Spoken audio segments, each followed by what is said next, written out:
விஜய் தான் எல்லாத்துக்கும் காரணம் அப்படின்னு சொல்லிட்டு சண்டை போடுற நம்ம காவேரி கிட்ட விஜய் வந்து இது மாதிரி யார் உன்னை கல்யாணம் பண்ணிப்பா அப்படின்னு சொல்லிட்டு கேட்டோன்னே, கண்டிப்பாக எனக்காக ஒருத்தர் வருவான், என் மேலே உயிரே வச்சிருக்கேன் வருவான், நான் அவன் எனக்காகவே வாழ்வான், அப்படிப்பட்டவனை நான் பார்த்து கல்யாணம் பண்ணிப்பேன், இது நடக்கும் அப்படின்னு சொல்லிட்டு சவால் விடுறாங்க.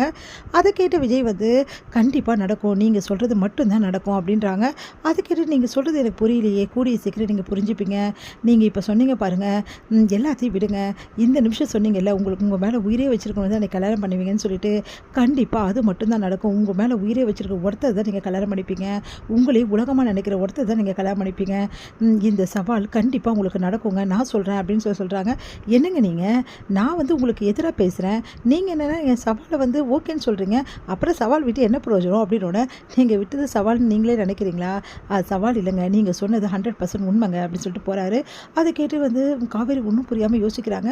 இவர் என்ன இப்படி சொல்கிறாரு, என் மேலே உயிரை வச்சுருக்கவன் நான் கல்யாணம் பண்ணிப்பேன்னு சொல்கிறாரு, அப்புறம் எதுக்காக என் கல்யாணத்தை வந்து இவர் வந்து இந்த மாதிரி பண்ணார், ஒன்றும் புரியலையே அப்படின்னு சொல்லிட்டு காவேரி யோசனை பண்ணிகிட்டே வீட்டுக்கு வராங்க. காவேரி வந்து ஒரே குழப்பத்தோட வீட்டுக்கு வரதை பார்த்துட்டு யமுனாவும் கங்காவும் என்னடி போய் நல்லா சண்டை போட்டியா அப்படின்னு சொல்லிட்டு கங்கா கேட்குறாங்க. என்னக்கா, நான் வந்து விஜய்கிட்ட ரொம்ப சண்டை போட்டியாக்கா அப்படின்னோடனே, சண்டை நல்லா போட்டேன் தான், அவரை நல்லா கேள்வி கேட்டேன் தான், ஆனால் அவர் வந்து எனக்கு சொன்ன பதில் தான் ஒரே குழப்பத்தை ஏற்படுத்துது, என்ன பதில் அப்படி சொன்னார் அப்படின்னோடனே, நான் சொன்னேன் என்னை விரும்புகிறவரா, அதுவும் என் மனசுக்கு பிடிச்சவரா, அதே மாதிரி என்னை உயிராக நினைக்கிறவர் தான் நான் கல்யாணம் பண்ணிப்பேன்னு சொல்லிட்டு சவால் விட்டு அவர்கிட்ட வந்திருக்கேன். சரி, அதுக்கு விஜய் என்ன பதில் சொன்னார், அது அப்படியே நடக்கும்னு சொல்கிறாருக்கா, இப்படியா சவால் விட்டால் பதில் சொல்லுவாங்க, நடக்குதான்னு பார்ப்பேன்னு தான் சொல்லுவார், அப்படி அவர் சொல்லியிருக்கணும், அதுக்கப்புறம் தான் வந்து என்னோடய சுயரூபத்தை பார்த்துருப்பார் அப்படின்னோடனே, அவர் எப்படி சொல்லுவார் அப்படின்னு சொல்லிட்டு 2 பேரும் சிரிக்கிறாங்க. என்ன 2 பேருக்கும் என்னை பார்த்தா வந்து இலக்காரமாக இருக்கா, இப்படி சிரிக்கிறீங்க என்னோடனே, நான் எதுவும் சொல்லலாமா அப்படின்னு சொல்கிறாங்க. அவர் உண்மையை தானக்கா சொல்லியிருக்காரு, ஆமாடி அவர் உண்மையை தான் சொல்லியிருக்காரு, இந்த மரமடைக்கு தான் ஒன்றும் புரிய மாட்டேங்குது அப்படின்னு சொல்லிட்டு கங்காவும் யமுனா பேசிக்கிறாங்க. என்ன 2 பேரும் தனியாக பேசிக்கிறீங்க, நான் கேட்ட கேள்விக்கு பதில் சொல்லுங்கன்னொன்னே, அது அவர் தானக்கா அடி கேட்கணும், எங்ககிட்ட வந்து கேட்டால் அதுதான் எனக்கும் புரியல, நான் சவால் விட்டால் எதிர்த்து எதாவது பேசுவார்னு பார்த்தா இப்படி சொல்லிட்டு போகிறாரு, இவரை எனக்கு புரிஞ்சிக்கவே முடியல அப்படின்னு சொல்லிட்டு டென்ஷன் ஆகுறாங்க. அடுத்து வந்து கொஞ்ச நேரத்தையே வந்து நம்ம விஜயும் அதுக்கப்புறம் குழந்தை காவேரியும் வராங்க. அவங்கள பார்த்துட்டு எல்லாருமே வந்து என்ன திடீர்னு வந்திருக்கீங்க, இங்கே தங்க மாட்டேன்னு சொல்லிட்டு குழந்தைய கூட்டிகிட்டு போனீங்க அப்படின்னு சொல்லிட்டு கங்கா கேட்குறாங்க. வேறு ஒன்றும் இல்லை, குழந்தை ஆசைப்படுறா, அவளை நான் வந்து அப்படியே கூட்டிகிட்டு போயிட்டேன், நைட்டு இங்கே ஸ்டே பண்ணணும்னு சொல்லிட்டு யாழினி சொல்லிட்டு இருந்தால, அதனால் இங்கே ஸ்டே பண்ணுறதுக்காக நான் கூட்டிகிட்டு வந்திருக்கேன் அப்படின்னு சொல்லிட்டு விஜய் சொல்கிறாரு.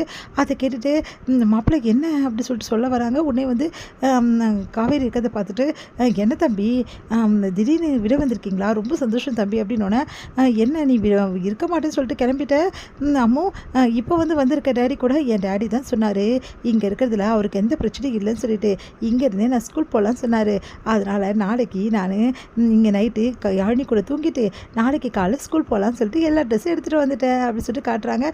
இங்கே பாருங்கள் பாட்டி, ஸ்கூல் யூனிஃபார்ம்லாம் நான் எடுத்துகிட்டு வந்திருக்கேன் அப்படின்னோடனே, சமத்துக்குட்டி அப்படின்றாங்க. ரொம்ப சந்தோஷமாக வந்து யாழினி எங்கே அப்படின்னு சொல்லிட்டு குழந்தை வந்து போகிறாங்க.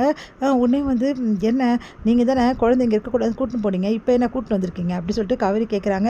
இங்கே பாருங்கள், நான் உங்ககிட்ட எந்த பதிலும் சொல்ல விரும்பலை, எதுவாக இருந்தாலும் நான் வந்து இவங்ககிட்டே சொல்லிக்கிறேன் அப்படின்னோடனே, ஆசைப்பட்டீங்கல்ல அதனால தான் கூட்டிகிட்டு வந்தேன், குழந்தையும் வந்து அப்படியே பிரித்து கூட்டின்னு போகணும் கஷ்டமாக இருந்தது, அதனால தான் அப்படின்னு சொல்லி சொன்னோன்னே, சரி சரி தம்பி ரொம்ப சந்தோஷம், எனக்கு குழந்தை எத்தனை நாள் வேணாலும் இங்கே இருக்கட்டும், எனக்கு எந்த பிரச்சனையும் இல்லை அப்படின்னு சொல்லிட்டு சொல்கிறாங்க. அதை கேட்டு சந்தோஷம் தாங்க முடியல சாரதாக்கு. தம்பி நீ நிஜமாக தான் சொல்கிறீங்களா, இங்கே இருக்கட்டும் அம்மு அப்படின்னு, இங்கே இருக்கட்டும், ஸ்கூலுக்கு இங்கேருந்தே போட்டோம், எந்த பிரச்சனையும் இல்லை, 2-3 நாள் இங்கே இருக்கட்டும், எனக்கு எந்த தொல்லையும் கிடையாது, நான் வந்து இங்கே இருக்கிறது சந்தோஷம் தான் எனக்கு அப்படின்ற மாதிரி விஜய் வந்து சொல்லிட்டு இருக்காரு அவங்ககிட்ட. இதையெல்லாம் கேட்ட காவேரிக்கு செம கடுப்பாக இருக்குது. வேணும்னே பண்ணிகிட்ருக்காரு எல்லாமே, என் கல்யாணம் நின்று போச்சுன்னு இவருக்கு உள்ளுக்குள்ளே அவ்வளோ சந்தோஷம், அதனால தான் குழந்தைய கூட இங்கே எடுத்து விடுறாரு, இவரை என்ன பண்ணுறது, எல்லாத்துக்கும் காரணமாக இவர் இருந்துட்டு கடைசியில் நல்லவர் மாதிரி எல்லாருக்கிட்டையும் நடிக்கிறாரு, எல்லாரும் இவரை நம்புறாங்க அப்படின்னு சொல்லிட்டு அப்படியே பார்த்து முறைக்கிறாங்க. உடனே காவேரி பார்த்து முறைக்கிறத பார்த்துட்டு விஜய் வந்து கண்டுக்காமல் பாவட்டும் ஜாலியாக பேசிகிட்டு இருக்காரு. இன்னமும் டென்ஷன் ஆகுறாங்க காவேரி. நம்ம இந்த அளவு முறைக்கிறோம், அவர் டென்ஷன் ஆக்குறோம், அப்போ கூட அவர் டென்ஷன் ஆக மாட்டேங்கிறாரு அப்படின்னு சொல்லிட்டு பார்த்துட்டே இருக்காங்க.